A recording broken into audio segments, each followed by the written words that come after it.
Aku hanya gadis biasa dari desa yang gugup dengan uang. Apalagi uang itu berjumlah miliaran. Bagiku itu membuatku bisa kaya seketika. Tetapi Desa Kertajaya terletak di lembah hijau yang asri. Dikelilingi perkebunan tebu dan sawah yang membentang luas hingga ke kaki gunung. Udara pagi yang segar, bercampur aroma tanah basah, setelah hujan deras semalam menyambut kedatangan fajar. Namun, di balik keindahan alam yang tenang itu, sebuah tragedi keluarga sedang berlangsung.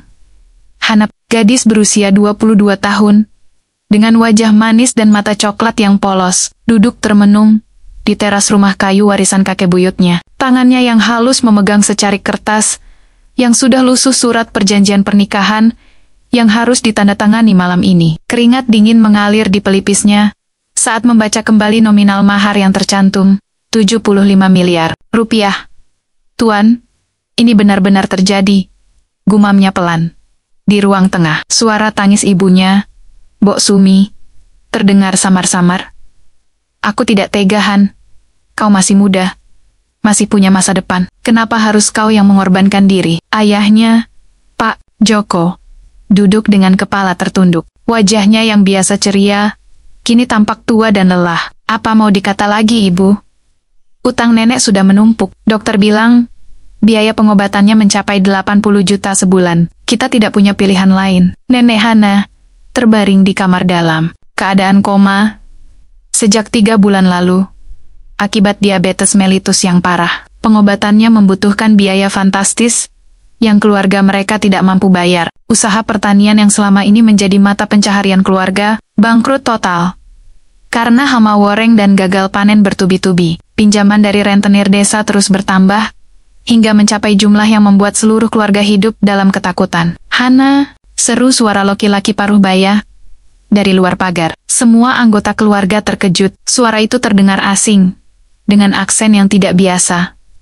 Pak Joko berjalan ke arah pagar. Di sana berdiri seorang pria tinggi besar, dengan jenggot panjang dan mata tajam yang menyembunyikan ribuan rahasia. Ia mengenakan jubah panjang berwarna hitam, dan topi tinggi khas Afrika. Di lehernya tergantung liontin emas dengan simbol aneh, yang berkilauan di bawah sinar matahari. Saya Tuan Mirzak, katanya dengan suara dalam berat. Saya datang atas undangan keluarga Hana, untuk melanjutkan prosesi pernikahan. Mbah Sumi terkejut. Anakku, kau tidak pernah menyebutkan ada lamaran dari pria asing.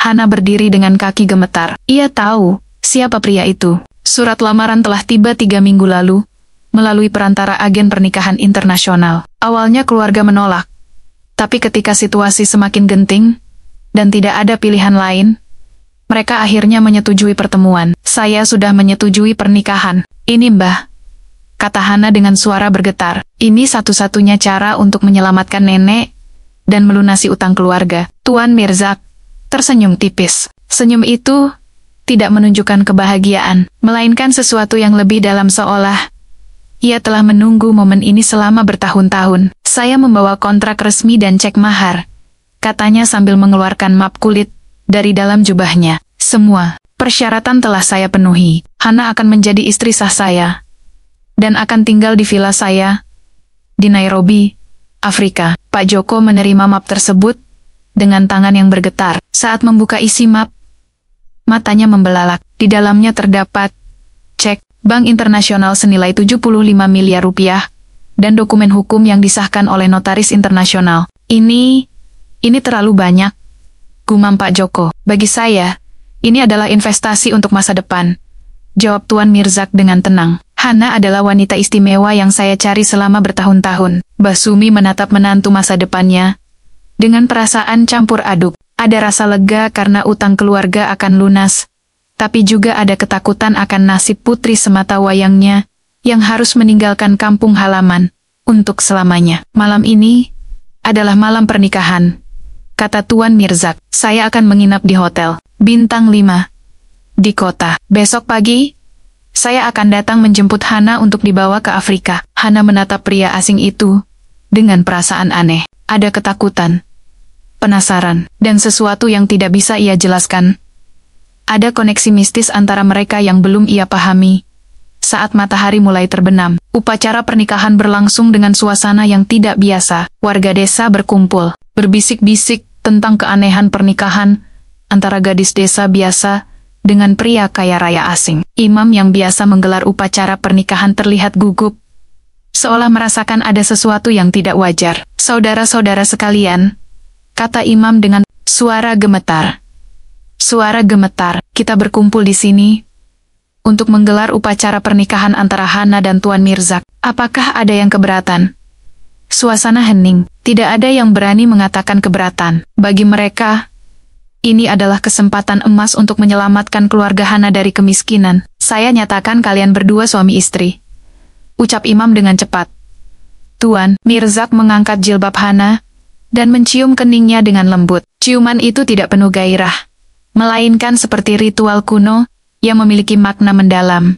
Usai upacara, Hana ditemani oleh ibu dan neneknya ke kamar pengantin yang disediakan di Hotel Bintang 5. Gaun pengantin putihnya yang sederhana terlihat kontras dengan kemewahan kamar hotel. "Jaga dirimu baik-baik, nak," kata Mbah Sumi sambil menitikkan air mata. "Ingat, keluarga selalu mencintaimu." Setelah keluarganya pergi, Hana duduk di tepi tempat tidur, menatap cincin kawin berlian yang melingkar di jarinya. Cincin itu terlalu besar, seolah tidak cocok untuk tangannya yang mungil. Tepat tengah malam, pintu kamar diketuk pelan. Hana terkejut. Saat ia membuka pintu, Tuan Mirzak berdiri di ambang pintu dengan pakaian hitamnya yang misterius. "Kita harus berbicara," katanya dengan suara rendah. Hana mengizinkannya masuk dengan perasaan waspada. Tuan Mirzak duduk di kursi dengan gerakan yang anggun, seolah ia bukan manusia biasa. "Kau pasti bertanya-tanya, kenapa aku mau membayar mahar sebesar itu untuk seorang gadis desa?" kata Tuan Mirzak sambil mengeluarkan peta kuno dari dalam jubahnya. Hana mengangguk pelan. "Karena aku bukan sekadar pengusaha biasa, aku memiliki misi yang lebih besar. Dan kau, Hana, adalah kunci untuk menyelesaikan misi itu." Peta yang dibentangkan di atas meja menunjukkan wilayah hutan belantara di pedalaman Afrika. Di tengah peta, ada tanda silang merah dengan tulisan dalam bahasa kuno. "Besok kita berangkat ke Afrika," lanjut Tuan Mirzak. "Kita akan mencari harta karun keluargaku yang hilang di pedalaman hutan. Konon dijaga oleh makhluk mitos." Hana terpaku. Ini bukan yang ia bayangkan saat menyetujui pernikahan. Ia mengira akan hidup mewah di kota metropolitan, bukan berpetualang ke hutan belantara. "Tapi, kita baru menikah," protes Hana dengan suara kecil. Tuan Mirzak tersenyum misterius. "Pernikahan kita bukan seperti pernikahan biasa. Ini adalah perjanjian, takdir yang mengikat kita dalam tujuan yang lebih besar." Malam itu, Hana tidak bisa tidur. Ia menatap langit kamar hotel, merenungkan nasibnya yang telah berubah dalam sekejap. Dari seorang gadis desa yang sederhana, ia kini menjadi istri pria misterius dari Afrika yang membawa rahasia-rahasia besar. Di luar jendela, angin malam berhembus, membawa aroma asing dari benua hitam yang akan menjadi rumah barunya. Hana merasakan ada sesuatu yang menunggunya di sana, sesuatu yang akan mengubah hidupnya selamanya. Esok paginya, saat matahari terbit, mobil mewah Tuan Mirzak akan tiba untuk membawa Hana ke bandara. Dari sana, mereka akan terbang ke Afrika, ke tanah asing yang penuh misteri dan bahaya. Hana menatap foto keluarganya yang ia bawa, lalu menatap cincin di jarinya. Ia tahu, hidup barunya sebagai mahar sang majikan dari Afrika baru saja dimulai. Bandara Internasional Soekarno-Hatta terlihat sibuk seperti biasa. Tapi bagi Hana, semuanya terasa berbeda. Ia mengenakan jilbab hitam yang dibawakan Tuan Mirzak, menutupi wajahnya yang polos dari tatapan orang asing. Di sampingnya, Tuan Mirzak berdiri dengan postur tegak, matanya mengawasi setiap gerak-gerik orang di sekitar mereka. "Kau tidak perlu takut," kata Tuan Mirzak pelan, seolah membaca pikiran istrinya. "Aku akan melindungimu." Hana mengangguk pelan, meski jantungnya berdebar kencang. Di tangannya, ia menggenggam erat tas kecil berisi foto keluarganya dan baju adat desa yang menjadi kenang-kenangan terakhir dari kampung halamannya. Pesawat Emirates yang akan membawa mereka ke Dubai terlihat megah dan mewah. Saat memasuki kabin, para pramugari menyambut Tuan Mirzak dengan hormat, seolah ia adalah tamu VIP yang sangat istimewa. Hana merasa seperti boneka yang dibawa keliling dunia. Selama penerbangan, Tuan Mirzak tampak sibuk dengan perangkat elektroniknya, sesekali berbicara dalam bahasa asing melalui telepon satelit. Ia tidak banyak berbicara dengan Hana, tapi tatapannya selalu mengawasi gerak-gerik sang istri. "Kau tidak tidur?" tanya Hana, saat melihat Tuan Mirzak terjaga di tengah malam penerbangan. "Aku sedang berkomunikasi dengan tim di Afrika," jawabnya singkat. "Mereka sedang mempersiapkan segala sesuatunya untuk kedatangan kita." Hana menatap keluar jendela pesawat. Malam yang gelap membentang luas di bawah sana. Dengan lampu-lampu kota kecil yang berkelip seperti bintang jatuh, ia merindukan kampung, halamannya, tempat ia bisa melihat Gunung Bromo yang menjulang tinggi dari kejauhan. Setelah transit selama 4 jam di Dubai, mereka kembali melanjutkan penerbangan ke Nairobi, ibu kota Kenya.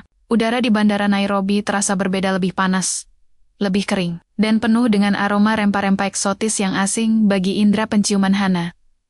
Tuan Mirzak disambut oleh sekelompok pria berseragam khusus yang membawa lencana keamanan internasional. Salah satu dari mereka, seorang pria kulit hitam bernama Samuel, maju ke depan dan membungkuk hormat. "Selamat datang kembali, Tuan Mirzak.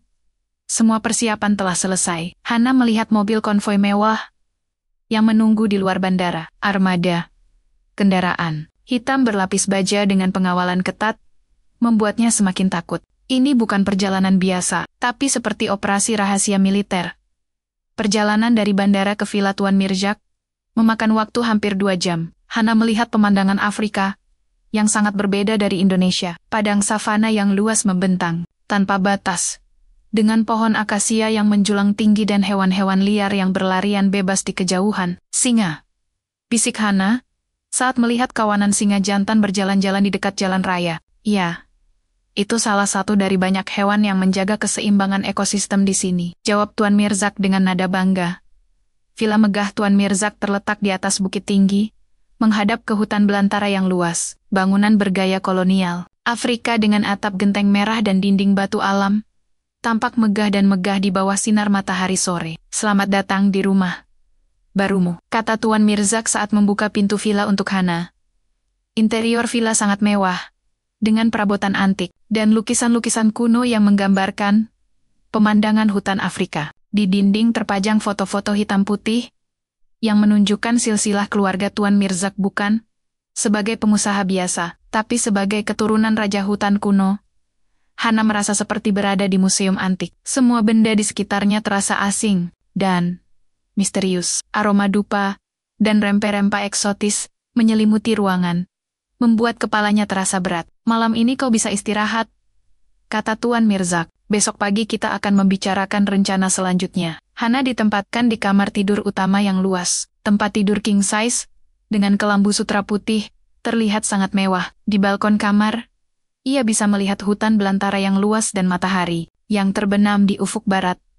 Saat matahari benar-benar tenggelam, hutan mulai hidup dengan suara-suara aneh, raungan singa, jeritan monyet, dan suara-suara lain yang tidak bisa ia identifikasi, membuatnya semakin takut. Ia mencoba menelepon keluarganya di Indonesia, tapi sinyal telepon terganggu. Karena jarak yang sangat jauh, kesepian mulai menyergap hatinya. Tepat tengah malam, Tuan Mirzak datang ke kamarnya. Ia mengenakan jubah panjang berwarna hitam dan membawa peta kuno yang sudah dilihatnya di hotel kemarin. "Kita harus berangkat besok pagi," katanya dengan suara rendah. "Ada yang harus kucari di dalam hutan." "Kita mau kemana?" tanya Hana dengan suara gemetar. "Kita akan mencari harta karun keluargaku, sebuah warisan kuno yang hilang di pedalaman hutan. Konon dijaga oleh makhluk mitos." Hana terpaku. Ini bukan yang ia bayangkan saat menyetujui pernikahan. Ia mengira akan hidup mewah di kota metropolitan, bukan berpetualang ke hutan belantara. "Tapi aku tidak tahu apa-apa tentang hutan atau binatang." "Buas," protes Hana. "Kau tidak perlu takut, aku akan melindungimu. Dan kau memiliki sesuatu yang sangat aku butuhkan, jiwa murni, yang bisa berkomunikasi dengan alam." Malam itu, Hana bermimpi buruk. Ia melihat hutan gelap, suara-suara aneh, dan bayangan makhluk mitos yang mengintainya. Saat bangun, ia menemukan jejak tanah di kamar seolah seseorang telah masuk tanpa membuka pintu. Di luar jendela, bulan purnama bersinar terang, menerangi hutan belantara yang tampak menyeramkan di bawah cahaya rembulan. Hana merasakan ada sesuatu yang mengawasi jerok-jeriknya dari kegelapan hutan. Ia merindukan kampung halamannya, masakan ibu, dan kemerdekaan hidup yang sederhana. Di Afrika, ia merasa seperti burung dalam sangkar emas yang mahal, tapi tidak bisa terbang bebas. Esok paginya, saat matahari terbit, Hana tahu bahwa hidup barunya sebagai pasangan Tuan Mirzak baru saja dimulai, dan perjalanan ke hutan belantara yang penuh misteri dan bahaya akan segera dimulai. Matahari pagi di Afrika terasa lebih terik dibandingkan dengan Indonesia. Hana duduk di teras villa sambil menyeruput teh hitam yang pahit, mencoba mengusir rasa mual akibat perubahan iklim yang drastis. Udara kering membuat bibirnya pecah-pecah, dan kulitnya yang biasa putih kini mulai terbakar sinar matahari. Tuan Mirzak muncul dari dalam rumah dengan penampilan yang sangat berbeda dari biasanya. Ia mengenakan pakaian khusus eksplorasi, celana kargo berwarna kaki, baju lengan panjang anti serangga, dan topi pet khas tentara. Di pinggangnya tergantung pisau belati panjang dan kompas kuno. "Kau harus bersiap," katanya sambil meletakkan tas ransel di hadapan Hana. "Kita akan berangkat dalam 1 jam. Tapi aku belum siap secara fisik," protes Hana. "Aku tidak pernah mendaki gunung atau bertahan hidup di hutan." "Kau akan belajar," jawab Tuan Mirzak dengan nada tegas. "Hidup di sini bukan seperti di desamu yang damai." Hana merasa seperti boneka yang dikendalikan. Ia tidak memiliki pilihan selain mengikuti kehendak suaminya yang misterius. Dalam waktu singkat, ia dipaksa mengenakan pakaian khusus eksplorasi dan belajar dasar bertahan hidup dari buku-buku yang disediakan Tuan Mirzak. Di ruang pribadi Tuan Mirzak, Hana melihat sesuatu yang membuatnya terkejut. Dinding ruangan dipenuhi dengan peta-peta kuno, foto-foto hitam putih keluarganya, dan buku-buku berbahasa asing yang tebal. Di pojok ruangan, ada altar kecil dengan lilin-lilin yang menyala sepanjang waktu, dan pateng-pateng aneh yang tampak seperti makhluk mitos. Sedang mencari sesuatu, suara Tuan Mirzak membuat Hana terkejut. Ia cepat-cepat menjauh dari altar. "Aku hanya ingin tahu lebih banyak tentang keluargamu," jawab Hana dengan gugup. Tuan Mirzak menatap altar itu dengan tatapan yang sulit diterka. "Keluargaku bukan keluarga biasa. Kami memiliki tanggung jawab besar yang diwariskan dari generasi ke generasi." Malam harinya, Hana mulai menyesal menerima pernikahan itu. Ia merindukan kampung halamannya, masakan ibu, dan kemerdekaan hidup yang sederhana. Di Afrika, ia merasa seperti burung dalam sangkar emas. Tuan Mirzak tampak sibuk dengan peta-peta kuno dan buku-buku berbahasa asing. Ia sering menghilang di malam hari, kembali dengan luka-luka kecil dan aroma tanah hutan yang menempel di pakaiannya. "Kenapa kamu mencariku?" tanya Hana suatu malam saat mereka sedang makan malam. "Ada banyak wanita kaya di dunia yang bisa kamu bayar." Tuan Mirzak menatapnya dalam-dalam. "Karena bukan tentang uang. Aku butuh seseorang dengan jiwa murni. Seseorang yang tidak bisa dibeli." Hana mulai curiga, ada sesuatu yang disembunyikan. Pria itu, ia sering mendengar pembicaraan aneh dalam bahasa lokal, melihat ritual rahasia di malam hari, dan merasakan kehadiran makhluk tak kasat mata di sekitar villa. Suatu malam, saat tidak bisa tidur karena panasnya udara Afrika, Hana memutuskan untuk berjalan-jalan di taman belakang villa. Ia melihat Tuan Mirzak sedang berdiri di bawah pohon besar, berbicara dengan suara yang tidak bisa ia pahami. Hana menyembunyikan dirinya di balik semak-semak dan mengintip. Yang dilihatnya membuat darahnya membeku. Tuan Mirzak sedang berbicara dengan seekor harimau putih, makhluk yang seharusnya hanya ada dalam legenda. Harimau itu menjilat tangan Tuan Mirzak seperti hewan peliharaan. "Kau sudah menemukan pasangannya?" tanya harimau itu dengan suara dalam yang terdengar jelas di telinga Hana. "Ya, dia sudah di sini. Tapi aku belum yakin apakah dia benar-benar layak," jawab Tuan Mirzak. "Jiwa murni tidak bisa dipalsukan. Kau harus mengujinya." Hana menutup mulutnya dengan tangan untuk menahan kejutan. Ia menyadari bahwa suaminya bukan manusia biasa. Ada kekuatan mistis yang mengelilingi Tuan Mirzak. Keesokan paginya, Hana mencoba bertindak normal seperti tidak melihat apapun. Tapi, rasa takut dan penasarannya semakin besar. Ia mulai mencari informasi tentang latar belakang Tuan Mirzak dari komputer villa yang ia temukan membuatnya terkejut. Artikel-artikel berita lama menyebutkan bahwa keluarga Tuan Mirzak bukanlah pengusaha biasa, tapi keturunan raja hutan kuno yang memiliki ikatan spiritual dengan alam. Beberapa laporan menyebutkan bahwa mereka memiliki kekuatan supernatural yang diwariskan dari generasi ke generasi.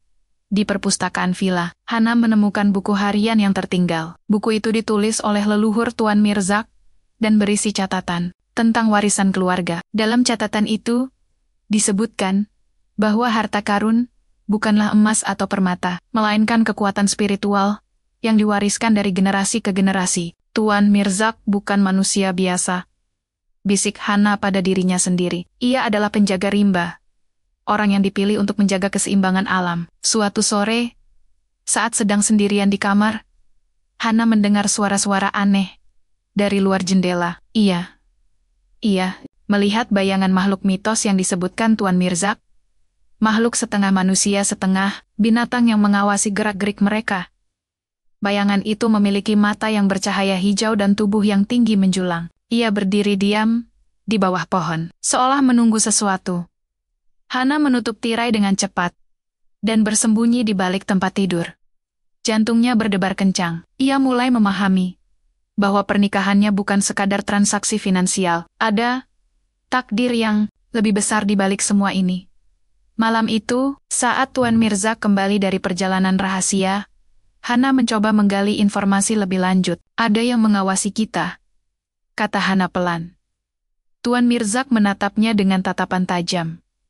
Kau melihatnya? Aku melihat bayangan aneh di bawah pohon. Makhluk yang kau sebutkan. Tuan Mirzak tersenyum tipis. Mereka adalah penjaga hutan. Mereka mengawasi kita untuk memastikan kita layak melanjutkan misi ini. Misi apa? Misi apa? Tuan Mirzak berjalan ke balkon dan menatap hutan belantara yang gelap. Misi untuk menemukan harta karun keluargaku. Tapi bukan harta karun biasa. Ini adalah kekuatan yang bisa menjaga keseimbangan alam seluruh dunia. Hana merasa dunianya berputar. Ia menikah dengan pria yang ternyata memiliki tanggung jawab besar sebagai penjaga alam. Dan ia, seorang gadis desa biasa, kini terlibat dalam misi yang melampaui pemahaman manusia biasa. Di malam hari, saat semua orang tertidur, Hana melihat Tuan Mirzak kembali keluar dari kamar. Ia memutuskan untuk mengikutinya sekali lagi. Ingin tahu apa yang sebenarnya dilakukan suaminya di malam hari. Yang ia lihat membuatnya semakin yakin bahwa hidup barunya tidak akan pernah sama lagi dengan masa lalunya yang sederhana di desa Kertajaya. Don di savana Afrika membawa udara segar yang menusuk, tapi Hana tidak bisa menikmatinya. Ia duduk di teras villa sambil memperhatikan Tuan Mirzak yang sedang berbicara dengan sekelompok pria berseragam khusus di halaman depan. Para pria itu membawa peralatan eksplorasi yang terlihat mahal dan canggih. Siapkan semua perlengkapan, perintah Tuan Mirzak kepada seorang pria kulit hitam bernama Jengo. Kita berangkat pagi ini. Hana mendekat dengan langkah ragu. Kita benar-benar akan ke hutan hari ini? Tuan Mirzak menatapnya dengan tatapan serius. Kau sudah siap. Kita tidak punya waktu untuk menunda-nunda lagi. Persiapan perjalanan dimulai dengan intensitas tinggi. Hana dipaksa mengenakan pakaian khusus eksplorasi. Celana pendek anti serangga, baju lengan panjang yang bisa melindungi dari gigitan serangga, sepatu hiking khusus, dan topi penutup kepala. Tas ransel berat berisi peralatan bertahan hidup membuat bahunya terasa nyeri. Kau harus belajar dasar bertahan hidup, kata Tuan Mirzak, sambil menyerahkan buku tebal berjudul Survival in African Wilderness. Hutan Afrika bukan tempat wisata biasa. Hana harus mengatasi ketakutannya akan hutan, binatang buas, dan kegelapan yang menyelimuti setiap malam. Ia belajar cara membuat api tanpa korek api, cara mencari makanan dan air bersih, serta cara menghindari binatang buas yang berbahaya. Jengo, pemandu lokal yang akan mendampingi mereka, adalah pria paruh baya, dengan tubuh kekar, dan pengalaman bertahan-tahan di hutan Afrika. Ia memiliki tato simbol suku Masai di lengan kanannya dan mata yang tajam, seperti elang. Tuan Mirzak, ada kelompok pemburu harta karun saingan yang sudah mengintai selama seminggu, lapor Jengo dengan suara rendah. Mereka tahu kita akan berangkat hari ini. Tuan Mirzak mengernyit. Berapa jumlahnya? Kira-kira 10 orang, dipimpin oleh seorang pria bernama Viktor Kozlov. mantan tentara bayaran Rusia. Hana merasa darahnya membeku. Ia tidak siap menghadapi bahaya fisik. Yang ia bayangkan hanya perjalanan romantis ke Afrika, bukan petualangan yang berdarah. Tim ekspedisi terdiri dari 8 orang. Tuan Mirzak, Hana, Jenggo, 2 pemandu lokal lainnya bernama Muangi dan Abdi, 2 ahli arkeologi bernama Dr. Sarah dan Dr. James, serta 2 orang keamanan bernama Markus dan Samuel. Perjalanan pertama ke hutan menjadi mimpi buruk. Mereka harus menyeberangi sungai lebar dengan arus deras menggunakan perahu kayu yang rapuh. Hana hampir tenggelam saat perahu bergoyang hebat di tengah arus. "Jangan panik," teriak Tuan Mirzak sambil memegang tangannya erat. "Ikuti gerakanku." Setelah berhasil menyeberangi sungai, mereka harus berjalan menyusuri jalur setapak yang licin karena hujan. Hana terpeleset beberapa kali, membuat lutut dan tangannya lecet. Saat berkemah untuk istirahat makan siang, Hana melihat monyet-monyet liar yang bermain di pohon-pohon sekitar, tapi keindahan alam itu tidak bertahan lama. Tepat saat mereka akan melanjutkan perjalanan, terdengar suara mesin kendaraan dari kejauhan. Jenggo mengangkat tangannya sebagai isyarat untuk berhenti. "Pemburu harta karun," bisiknya. "Mereka sudah menemukan jejak kita." Dalam hitungan detik, kelompok Viktor Kozlov muncul dari balik semak-semak dengan senjata laras panjang. Pimpinan kelompok itu adalah pria tinggi besar dengan jenggot merah dan mata tajam yang penuh niat jahat. "Tuan Mirzak," sapa Viktor dengan suara menggema.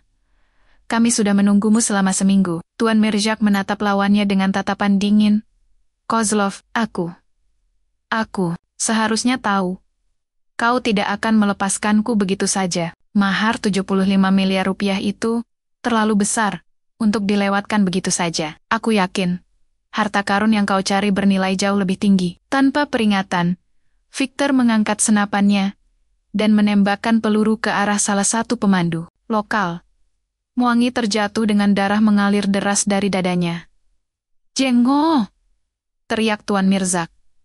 "Lindungi Hana." Pertempuran sengit pun terjadi. Tembakan-tembakan terdengar dari segala penjuru, membuat hewan-hewan hutan lari ketakutan. Hana bersembunyi di balik batu besar, sambil menutup telinga. Karena suara ledakan yang memekakan telinga, Dr.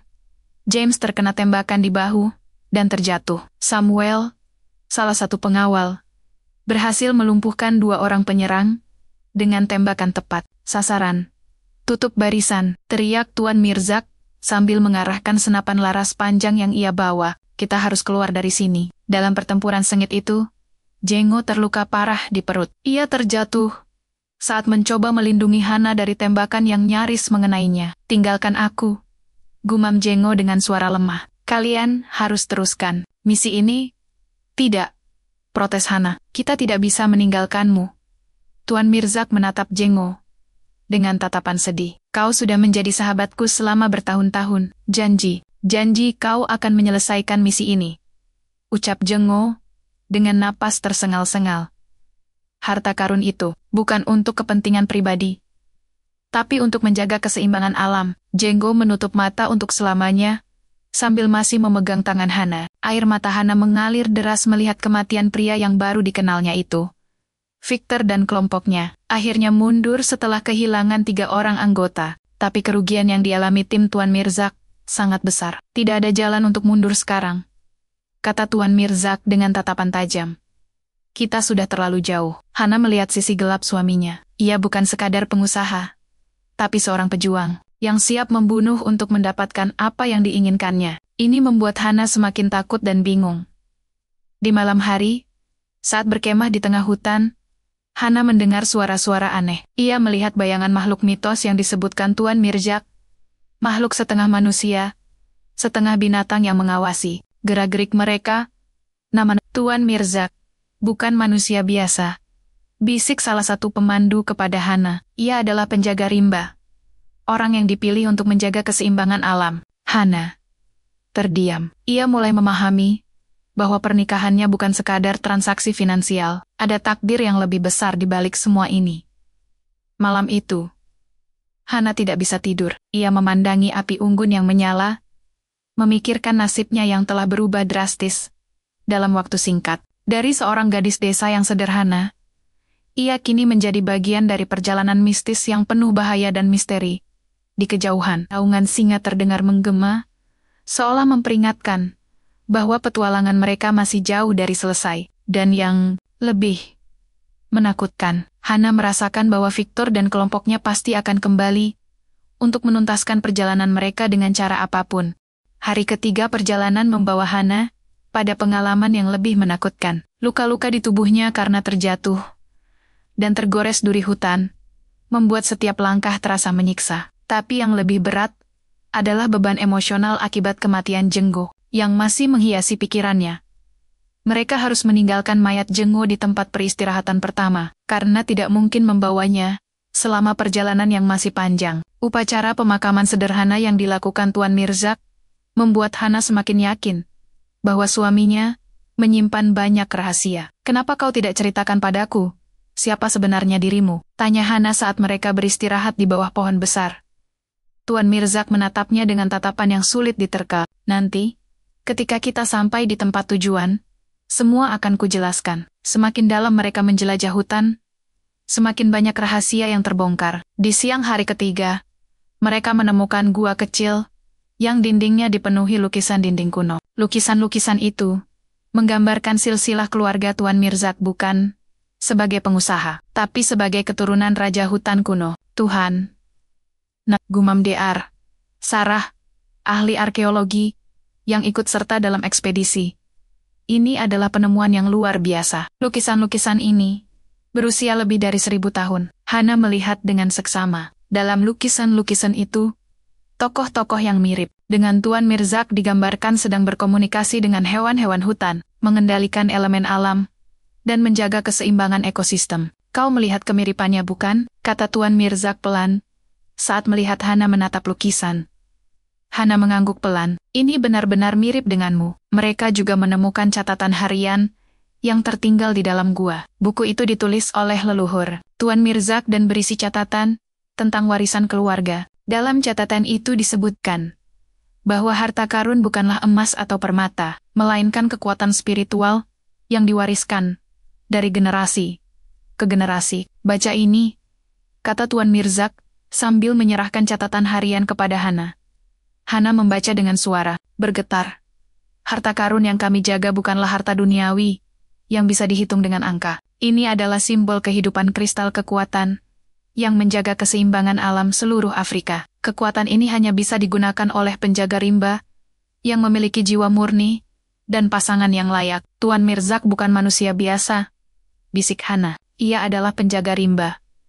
Orang yang dipilih untuk menjaga keseimbangan alam." Malam itu, saat mereka berkemah di dekat gua, Hana mendengar suara-suara aneh dari dalam hutan. Ia melihat bayangan makhluk mitos yang disebutkan Tuan Mirzak, makhluk setengah manusia setengah binatang yang mengawasi gerak-gerik mereka. "Tidak usah takut," kata Abdi, salah satu pemandu. "Mereka adalah penjaga hutan. Mereka mengawasi kita untuk memastikan kita layak melanjutkan perjalanan." Hana mulai memahami bahwa pernikahan paksaannya bukan sekadar transaksi finansial. Ada takdir yang lebih besar di balik semua ini.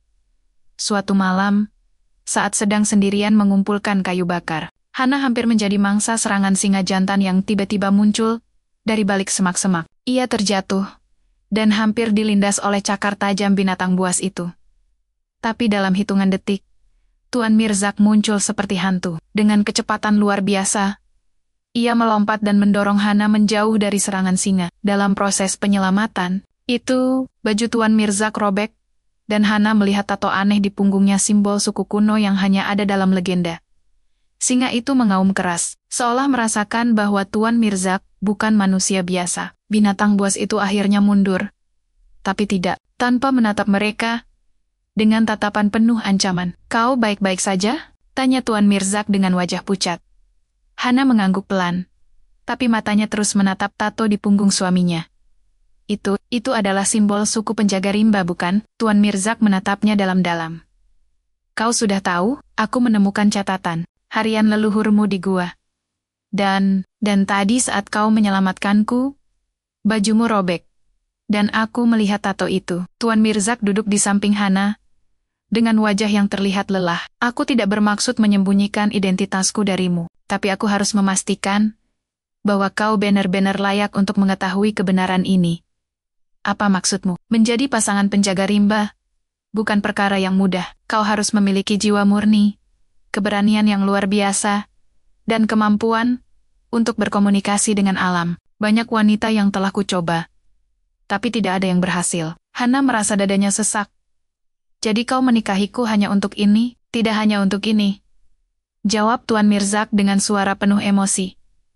Aku menikahimu karena aku mencintaimu, tapi aku juga membutuhkanmu untuk menyelesaikan misi keluargaku. Di malam hari, saat semua orang tertidur, Hana tidak bisa menutup mata. Ia memandangi bintang-bintang di langit Afrika yang begitu jernih, memikirkan nasibnya yang telah berubah secara drastis.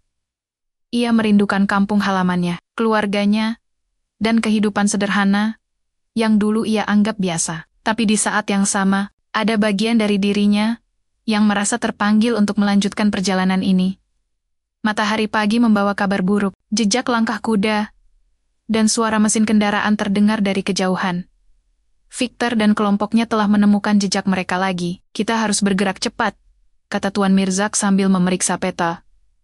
Mereka semakin dekat. Hana merasa jantungnya berdebar kencang. Ia tahu bahwa pertempuran berikutnya akan lebih sengit dari sebelumnya. Dan kali ini, mereka tidak akan bisa melarikan diri begitu saja. Tapi yang lebih menakutkan, Hana merasa bahwa semakin dekat mereka dengan harta karun, semakin besar pula bahaya yang mengancam mereka, dan rahasia terbesar tentang identitas. Sebenarnya Tuan Mirzak masih belum terbongkar sepenuhnya. Hari kelima, perjalanan membawa ketegangan yang luar biasa. Suara kendaraan bermotor Victor terdengar semakin dekat, membuat seluruh tim harus bergerak dengan kecepatan penuh. Hana terpaksa berlari di jalur yang sulit. Seringkali terjatuh karena batu licin dan akar pohon yang menjalar di tanah. Kita harus melewati jurang ini, kata Tuan Mirzak sambil menunjuk tebing curam yang terlihat berbahaya. Di seberang sana, ada jalan pintas menuju kuil kuno. Hana menatap jurang yang dalam dengan perasaan takut. Bagaimana caranya kita bisa turun? Jengo yang terluka parah sudah tidak bisa melanjutkan perjalanan. Dan sekarang, mereka harus mengandalkan peralatan tali yang terbatas. Tuan Mirzak mengikat tali di batu besar dan memeriksa kekuatannya. Kau harus turun duluan bersamaku, kata Tuan Mirzak kepada Hana. Aku akan menjaga keseimbanganmu. Ujian pertama mengharuskan mereka melompat dari tebing ke kolam air suci bawahnya. Hana hampir tidak melakukannya, karena ketakutannya akan ketinggian, tapi Tuan Mirzak memegang tangannya dan melompat bersama. Hana menutup mata araturat saat mereka melompat dari ketinggian 5 meter. Angin berdesir di telinganya. Dan untuk beberapa detik, ia merasa seperti terbang. Saat menyentuh permukaan air, dingin yang menusuk membuat tubuhnya bergetar hebat. Kau baik-baik saja? Tanya Tuan Mirzak saat membantunya naik ke tebing seberang. Hana mengangguk pelan, meski jantungnya masih berdebar kencang. Aku tidak tahu aku bisa melakukan itu. Kekuatanmu jauh lebih besar dari yang kau kira, jawab Tuan Mirzak dengan senyuman tipis. Setelah berhasil melewati jurang, mereka melanjutkan perjalanan menuju kompleks kuil kuno yang tersembunyi di balik air terjun. Jalannya semakin sulit, dengan medan berbatu dan tanaman liar yang tumbuh lebat. Di tengah perjalanan, Victor dan kelompoknya berhasil menyusul mereka. Pertempuran sengit kembali terjadi. Tembakan-tembakan terdengar dari segala penjuru, membuat hewan-hewan hutan lari ketakutan. Tutup barisan, teriak Tuan Mirzak sambil mengarahkan senapan laras panjang yang ia bawa. Kita harus melindungi Hana. Dalam pertempuran itu, Dr. James terkena tembakan di kaki dan terpaksa ditinggalkan sementara. Marcus, salah satu pengawal, berhasil melumpuhkan Victor dengan tembakan tepat sasaran, membuat kelompok penyerang harus mundur sementara. Tidak ada waktu untuk istirahat, kata Tuan Mirzak. Kita harus teruskan perjalanan. Malam itu, saat mereka berkemah di dekat air terjun, Tuan Mirzak mengatakan bahwa mereka harus melewati 3 ujian terakhir sebelum bisa memasuki kuil kuno. Ujian pertama sudah kalian lewati saat melompat dari tebing, kata Tuan Mirzak. Sekarang, kita harus melewati ujian keberanian, ujian kejujuran, dan ujian cinta. Ujian kedua memaksa mereka mengungkapkan rahasia terdalam mereka. Mereka duduk di sekitar api unggun, dan satu persatu harus mengungkapkan kebenaran yang selama ini mereka sembunyikan. Hana mengaku takut akan kehilangan identitasnya dan merindukan kampung halamannya. Tuan Mirzak mengungkapkan bahwa ia telah mencari pendamping sejati selama bertahun-tahun, dan bahwa pernikahan mereka bukan hanya karena mahar, tapi karena takdir yang mengikat mereka. Dan kau, Abdi, tanya Tuan Mirzak kepada salah satu pemandu. Abdi menunduk dengan wajah sedih. Aku sebenarnya adalah keponakan Jengo. Aku ikut perjalanan ini untuk membalas dendam atas kematian pamanku yang dibunuh oleh kelompok Victor 5 tahun lalu. Suasana menjadi tegang, tapi Tuan Mirzak menepuk bahu Abdi dengan lembut. Dendam tidak akan membawa kedamaian, tapi keberanianmu untuk mengungkapkan kebenaran menunjukkan bahwa kau memiliki jiwa yang murni. Ujian ketiga adalah yang paling sulit. Mereka harus memilih antara harta karun atau nyawa satu sama lain. Victor dan kelompoknya kembali menyerang, kali ini dengan jumlah yang lebih banyak. Dalam pertempuran sengit, Hana hampir menjadi sandera Victor. Tuan Mirzak dengan nekat melepaskan senjatanya dan menyerahkan diri sebagai tawaran untuk menyelamatkan. Hana, tidak, teriak Hana. Aku tidak akan membiarkanmu mati karena aku, tapi aku akan membiarkanmu mati karena harta karun itu, balas Victor dengan sinis.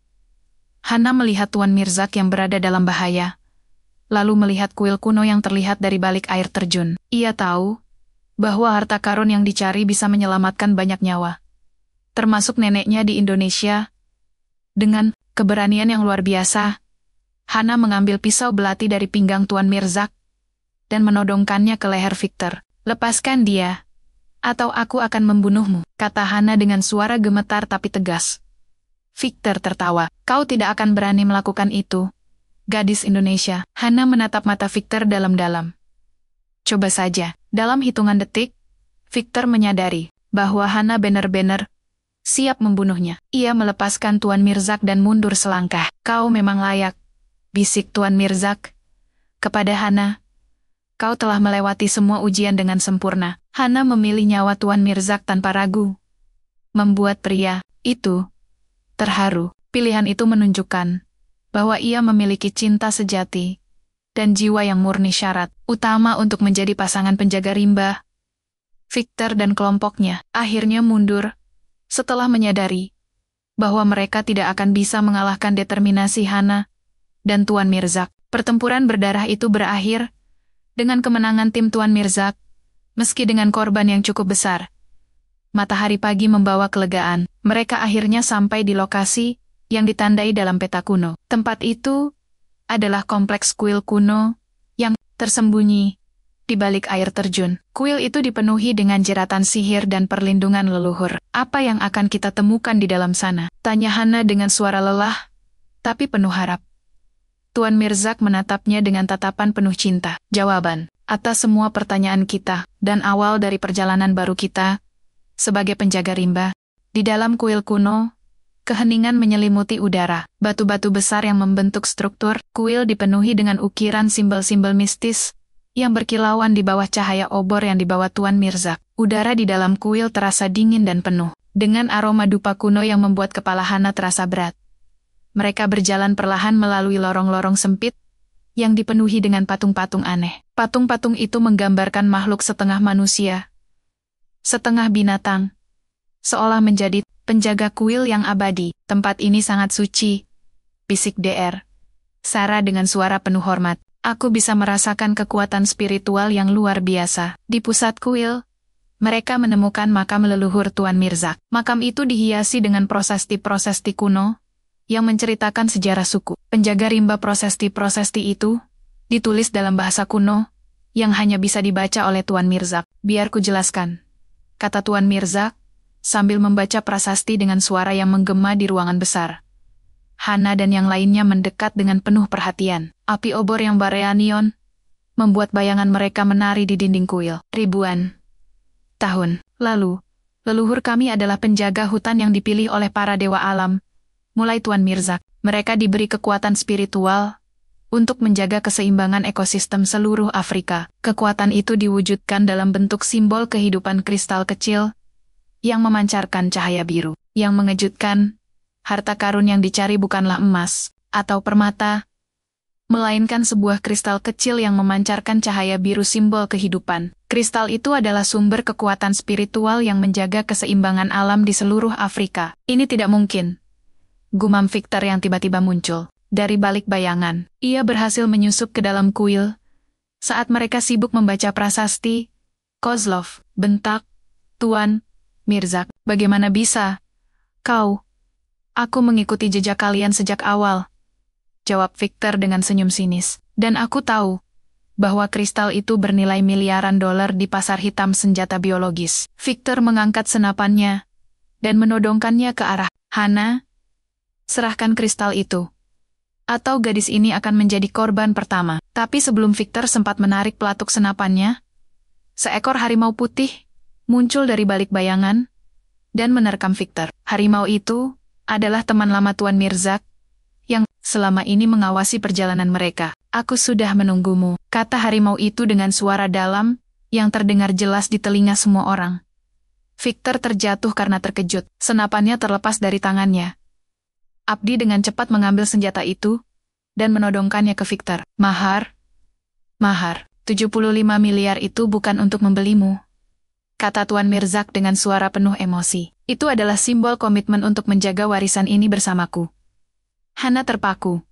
Jadi, pernikahan kita bukan transaksi, tapi takdir. Aku telah mencarimu selama bertahun-tahun. Seseorang dengan jiwa murni yang bisa memahami tanggung jawab besar ini. Dari prasasti-prasasti itu, Hana juga mengetahui bahwa Tuan Mirzak bukan manusia biasa. Ia adalah keturunan terakhir dari suku kuno yang memiliki ikatan spiritual dengan alam. Kekuatan itu membuatnya bisa berkomunikasi dengan hewan, mengendalikan elemen alam, dan menjadi pelindung keseimbangan ekosistem. Kekuatan ini tidak bisa digunakan sembarangan, lanjut Tuan Mirzak sambil menunjuk kristal kecil yang terletak di altar kuno. Ia hanya akan merespons orang yang memiliki hati murni dan niat tulus untuk melindungi alam. Hana melangkah maju dengan hati-hati menuju altar. Saat tangannya menyentuh kristal itu, cahaya biru yang lembut memancar dan menyelimuti tubuhnya. Ia bisa merasakan kekuatan alam yang mengalir melalui tubuhnya, suara hewan-hewan hutan, desiran angin, dan detak jantung bumi. Aku bisa merasakannya, bisik Hana dengan air mata mengalir. Aku bisa merasakan kehidupan di sekitarku. Tuan Mirzak tersenyum penuh bangga. Kau memang layak menjadi pasanganku, Hana. Kau adalah penjaga rimba kedua setelahku. Victor, yang sudah ditangkap oleh para pemandu, mencoba melarikan diri. Tapi harimau putih dengan cepat kembali menerkamnya. Kali ini, binatang buas itu tidak akan membiarkan Victor hidup-hidup. Aku akan menghukummu sesuai dengan hukum hutan, desis harimau itu sebelum membawa Victor keluar dari kuil. Setelah Victor menghilang, suasana kembali tenang. Hana dan Tuan Mirzak berdiri berdampingan di depan altar, memandangi kristal kehidupan yang menjadi simbol tanggung jawab mereka sebagai penjaga rimba. Apakah kita harus tinggal di sini selamanya? Tanya Hana. Tidak, jawab Tuan Mirzak. Kita akan menjadi penjaga alam, tapi kita juga bisa memiliki kehidupan normal. Kita akan membuka yayasan konservasi, memperkerjakan masyarakat lokal, dan menjaga keseimbangan alam untuk generasi mendatang. Hana merasakan kedamaian yang luar biasa. Semua pengorbanan, ketakutan, dan ujian yang mereka lewati akhirnya membuahkan hasil. Ia bukan lagi gadis desa yang sederhana, tapi pasangan penjaga rimba yang akan menjaga keseimbangan alam Afrika bersama Tuan Mirzak. Terima kasih sudah membawaku ke sini, kata Hana sambil memeluk Tuan Mirzak erat. Aku akhirnya memahami takdirku. Takdir kita, koreksi Tuan Mirzak, sambil membalas pelukan itu. Kita adalah satu kesatuan yang tidak bisa dipisahkan. Di luar kuil, matahari terbenam di ufuk barat, menerangi hutan belantara yang kini menjadi rumah baru mereka. Dan di dalam kuil kuno, kristal kehidupan terus memancarkan cahaya biru yang melindungi keseimbangan alam seluruh Afrika. Hana akhirnya memahami bahwa mahar 75 miliar rupiah bukanlah harga untuk membeli dirinya, melainkan investasi untuk menyelamatkan dunia. Dan ia, seorang gadis desa sederhana dari Indonesia, kini menjadi bagian dari misi suci yang melampaui batas bangsa dan agama. 3 bulan telah berlalu sejak penemuan kristal kehidupan di kuil kuno. Hana dan Tuan Mirzak kini tinggal di sebuah kompleks konservasi yang dibangun di perbatasan hutan belantara. Villa mereka terlihat sederhana, namun elegan, menghadap ke padang savana yang luas dengan gunung Kilimanjaro menjulang di kejauhan.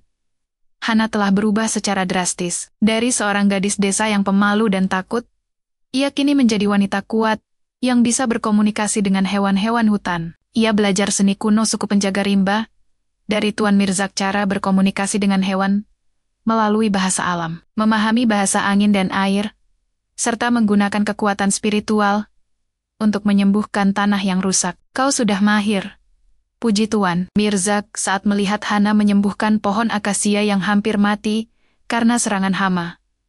Kekuatanmu bahkan melebihi milikku. Hana tersenyum lembut.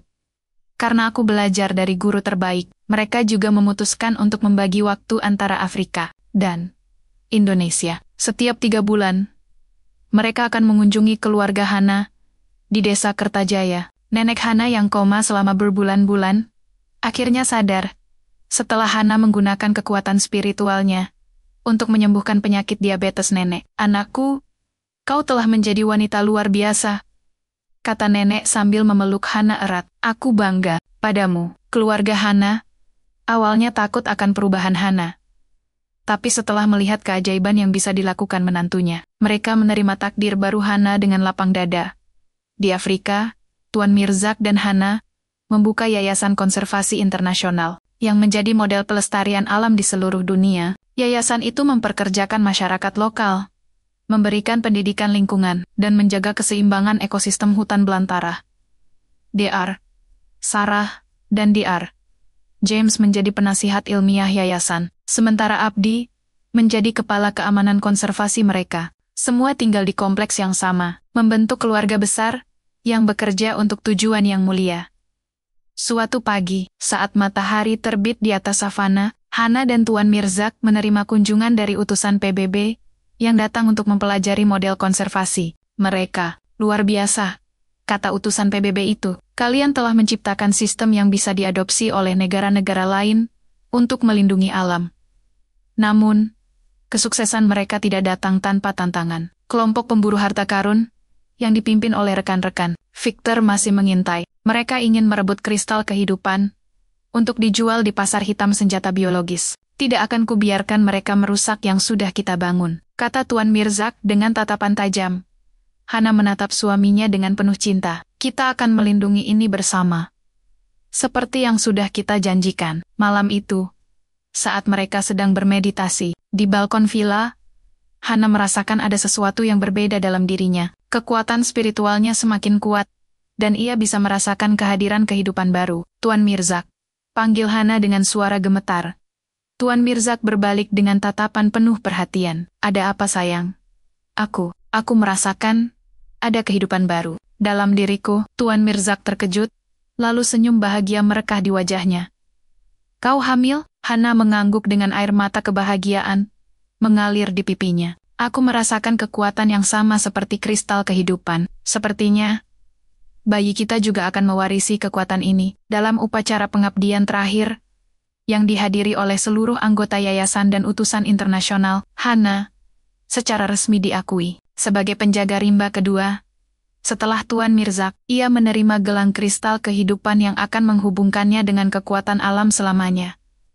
Upacara itu dihadiri oleh para pemimpin dunia, aktivis lingkungan, dan representasi dari berbagai suku di Afrika. Semua orang terkesima melihat keajaiban yang bisa dilakukan oleh pasangan muda ini. Kalian telah membuktikan bahwa cinta dan kepedulian terhadap alam bisa mengubah dunia, kata salah satu pemimpin internasional. Kalian adalah inspirasi bagi generasi mendatang. Setelah upacara selesai, Hana dan Tuan Mirzak berdiri di balkon villa mereka, memandangi matahari terbenam di savana. Di kejauhan, kawanan gajah sedang berjalan menuju sungai, diawasi oleh para penjaga hutan yang mereka latih. Aku tidak menyangka pernikahan paksaan ini akan membawaku pada takdir yang lebih besar, kata Hana sambil memeluk perutnya yang mulai membesar.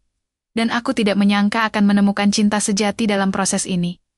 balas Tuan Mirzak sambil memeluknya erat. Kau bukan hanya istriku, tapi juga mitra hidupku dalam menjaga keseimbangan alam. 1 tahun kemudian, Hana melahirkan seorang putra yang memiliki mata bercahaya biru, tanda bahwa ia mewarisi kekuatan spiritual kedua orang tuanya. Bayi itu diberi nama Casey, yang berarti keajaiban dalam bahasa Swahili.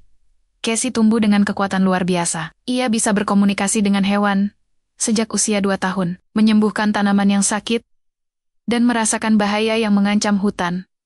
Anak, kita akan menjadi penjaga rimba ketiga, kata Hana sambil memandangi Casey yang sedang bermain dengan seekor singa kecil. Dia akan melanjutkan warisan kita, jawab Tuan Mirzak dengan bangga. Dan mungkin suatu hari nanti, ia akan menemukan pasangan yang layak seperti yang kita temukan. Di malam hari, saat keluarga kecil mereka berkumpul di balkon villa, Hana merenungkan perjalanan panjang yang telah mereka lalui. Dari seorang gadis desa yang terpaksa menikah demi melunasi utang keluarga, ia kini menjadi penjaga rimba yang dihormati di seluruh dunia. Tidak ada yang bisa menggantikan tempatmu dalam hatiku, bisik Tuan Mirzak ke telinga Hana. Aku juga, jawab Hana sambil menatap bintang-bintang di langit Afrika. Kita adalah satu kesatuan yang tak terpisahkan, seperti alam dan kehidupan. Di kejauhan, raungan singa terdengar menggema, seolah menyanyikan lagu selamat malam untuk keluarga, penjaga rimba yang akan terus menjaga keseimbangan alam